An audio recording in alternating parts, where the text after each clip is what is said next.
Hello, friends, and welcome to today's show on the Truly Amazing Women radio show and network. I created this project back in 2008 to shine a light on women who are making strides and changing lives. I'm Hope Katz Gibbs, founder of Incandescent Yarn Publishing, proud to produce this show and many more on Incandescent Radio and our YouTube channel, incandescent.tv. So in the last 12 years, we have been honored to interview amazing women, and today's guest is no exception, movie maker Martine Melloul, who I first met when my friend and client, filmmaker Tracy Schott, introduced us on Tracy's show, Voices for Change. So today you're going to learn about Martine's amazing journey from France to Los Angeles, where she began working for a billion-dollar fashion house that you may have heard of, BCBG. And then decades later, she decided to change up her life and create her own film production company, Cali Pictures. In fact, a couple of her critically acclaimed films include Breaking and Exiting and Beyond the Sky. So you're going to learn all about that and more. And now my collaborator, Cynthia de Lorenzi, dear friend and creator of Success in the City, is going to start off our Q&A with Martine. Take it away, Cynthia. I'm delighted to be here, and thank you for inviting me to participate in this interview with Martine. And this, so that everyone knows, this is the second interview done through your production company, Hope, with Tracy Schott, who interviewed her. And I encourage you to go look up that interview too, because a lot of history about where she's gone.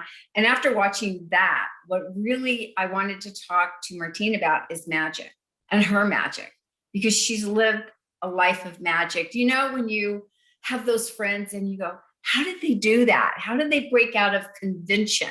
Because we always start life and we think we have this conventional expectation. And I know a lot of women that we know, Hope, have really broken through that. But it's to reach to all these women, these young women, these girls who say, why can't I do that? I want to do that. I want to be there. I want to work in fashion. Wow, that looks amazing. I want to work in the movies. So Martine just did both of those, you know, at the top.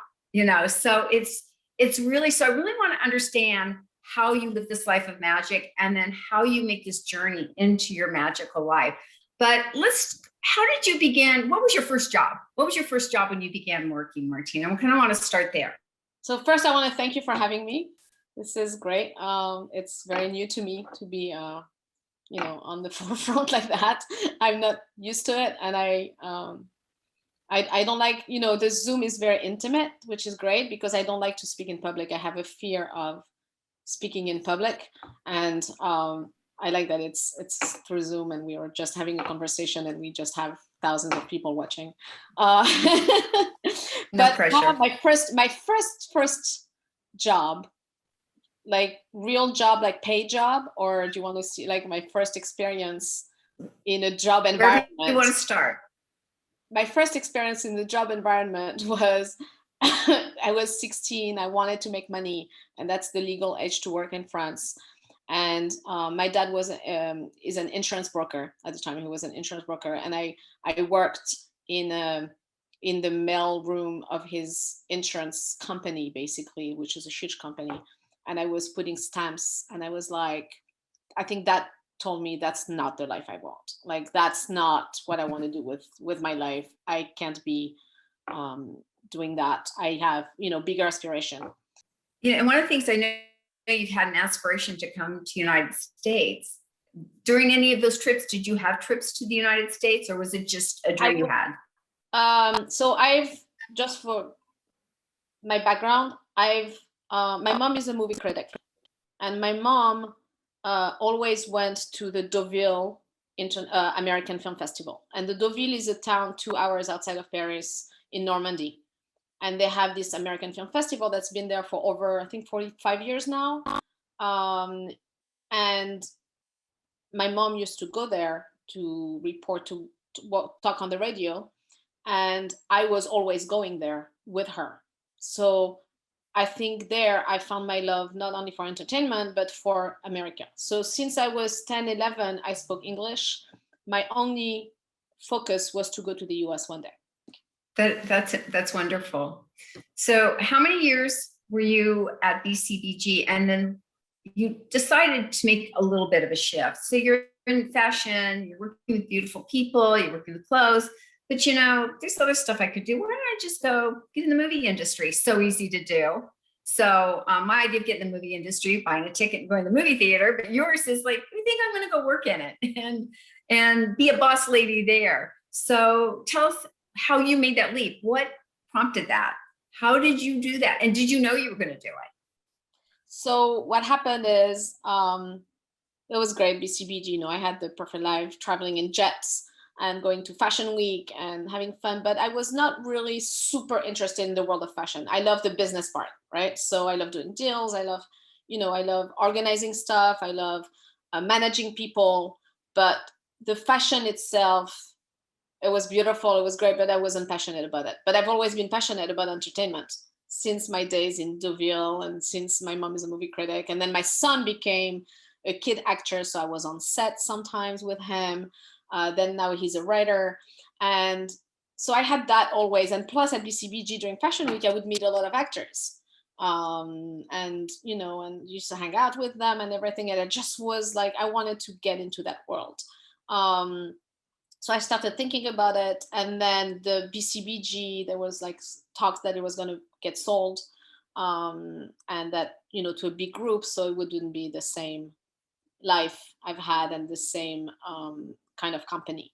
So what I did is I decided, I went back to school basically while I was at BCBG to start the process a little bit. And someone advised me to go to UCLA Extension and to learn about the movie industry, because I didn't want to go in not knowing about anything, because I have no idea. I knew nothing.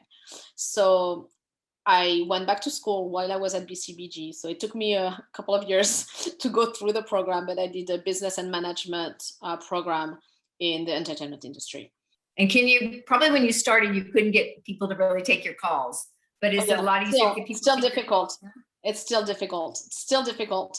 When I get through an agent, I'm like, yes, I did it. But that's what is very hard, right? So I was Martine Melloul, the EVP of BCBG. I would show my card anywhere. I would be like red carpet, right? I mean, LA, any club, any restaurant, I would just show my card. I'm Martine, the head of Cali Pictures, nothing, nobody. And that's the biggest adjustment that you can have in your life. So you really need to love what you're doing to take that. Well, being the head of Cali Pictures, not making a lot of money. Well, being the head of Cali Pictures in probably LA and Hollywood is not the same as if you go to Timbuktu in Ohio and you're like, oh, we got a movie producer, because it sounds very glamorous and very exciting. It sounds equally as glamorous as working for BCBG.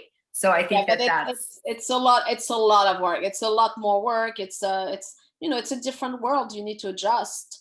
And it's difficult to change career to something that you don't know, but you need to be passionate. And for me, it was a priority to be passionate and just not do a job that I didn't want to do anymore. Plus, I was in LA and there's not that many great fashion company. I would be in New York. Maybe I would have gone to, Dior or, a big group or Hermes, but I liked that it was BCBG was a small company, was a almost family business that, I liked that part of it, even though we were great. And then I didn't want to work anywhere else in fashion. So it was just, and this is an adjustment, but it's fun. I mean, I love it.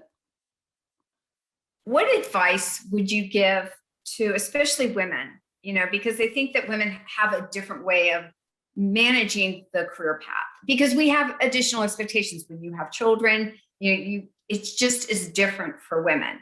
But I think our ability to achieve is as great or greater than men, but it's different and sometimes more challenging. So what advice do you give to somebody who's going, because your story is incredible. And the most important thing when we talk to incredible people like you is share with us your secrets and your wisdom, so that people know that when they have opportunities, jump, or maybe they shouldn't. But what is your advice to women who are saying, wow, I want to try to follow that kind of path and live the life of my dreams? So first you need to make sure that you love it. That's the first thing, because, changing career. And, there's one thing also is nowadays, with life expectancy being, longer and all this, you can have 2 or 3 careers. It's not like you have one job your whole life. You can aspire to different things, right? So one thing is, I'm doing a new film and the tagline is, "You're never too old to dream." So that, I love that. But so that's what you need to dream, and you need to really make the life that you want.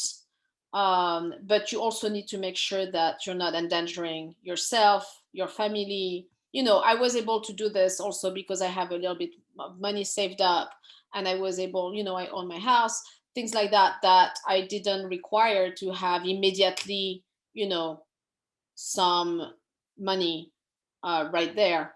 So that's also a consideration, because you can't be reckless. Yeah, no. So I really want to thank you for taking the time. I think your wisdom, you are a generous sharer of your life story. I think it's wonderful. I know you shared before we began this conversation, you don't like getting up on stages to speak, but I think you are beautifully articulate. I think your message is absolutely invaluable to people. And I think we all learn by learning from other people's stories, and your journey is amazing. And I'm so glad you decided to become an American citizen and you live here and you're producing movies now. I think it's wonderful. Thank you so much. Thank you for having me, Cynthia. It was really a pleasure. And thank you, Hope, for organizing. This is great. My pleasure. It's wonderful to be able to produce this show and have such amazing women. So when Cynthia was in DC, when I met her in the early 2000s and she founded Success in the City, she had this remarkable in-person or monthly event called the CEO Chick Chat. And I think today we rebirthed that. So Cynthia, and we're going to be doing more of these episodes on the Truly Amazing Women show. And Martine, I look forward to figuring out ways that we can work with you and share your wisdom with more and more women. Thank you. Definitely. Yeah. I love helping, mentoring people. Just love, a lot of people call me just for advice, or because I think it's important to have sometimes the outlook of someone who's not in your issues and in your problems and in your life, and to have an outside view. And I do that for a lot of people, and I think it's great to ask for that. I never ask for help, or never ask. I need to. That's my other thing I need to work on. Apart from self-care, is ask for help and stuff like that, which I don't do a lot. I like to do everything myself. Well, I think that's something that a lot of women have in there. I'd like to definitely that a little bit. And that's what Incandescent is trying to do, connect women and get that time off and time together. So we look forward to much, much more. Thank you to all of our listeners for playing today on Facebook Live and listening to Incandescent Radio and Incandescent TV, to the Truly Amazing Women show. We are going to be back later this month with a wonderful woman named Kelly McDermott, who is super funny and super awesome, friend of ours from Washington, D.C. So Cynthia, thank you. Martine, thank you. Thank you. Thank you everyone for listening. Thank you. Thank you. We'll talk to y'all soon. Bye-bye. Bye.